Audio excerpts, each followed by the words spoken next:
Naka, okay, pluma nung pumunta ng city. Ayan, nakapunta na nga din ako, sumakay ng bus.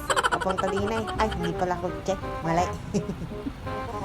Tingnan nyo mga building din eh. Maraming ilaw. Pagkatatayog. Pati ang puno din eh. Naku po. Isa dyan namang ilaw din. Kakatuwa. Ang gagara. Kaganda din eh mag-picture-picture. Nga din eh ang mga ate. Tsaka mga kuya. Kumarinig din kaya. Sige, parinin na. Ay, naglibot-libot pa kami din eh, guys. Din eh, yung sa Dubai Mall. Ari, ang pinakamalaking mall din eh, sa Dubai. Tingnan nyo. Hindi ko alam kung anong pangalan ng building. Aray, sinabi ari sa amin eh. Yan. Yan ang Burj Khalifa. Yan ang pinakamataas na pinakamatayog na building din sa Dubai. Nasa Guinness ito, guys. So, dyan naman, 120 floor.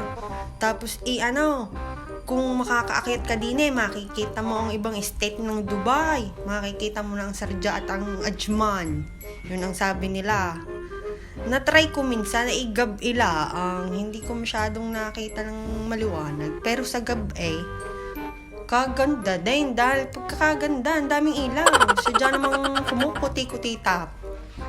Guys, meron silang light show. Kaya gayaan, iba-iba ang kulay ng building. Tingnan nyo, Diyos ko Lord. May papula-pula pa eh. Kaganda talaga ng LED light din eh. Noong bagong taon, kaganda din ang fireworks din eh. Sadya talagang pinaghahandaan nila. Sadyang ang mga fireworks ay bonggang-bongga. Kaya inilalaban nila yun ng husto sa ibang country. Guys, yan. May swimming pool pala din eh.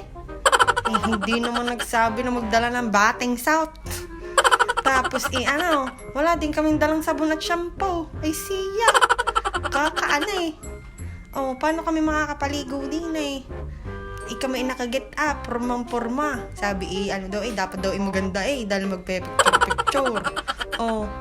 Paano yan?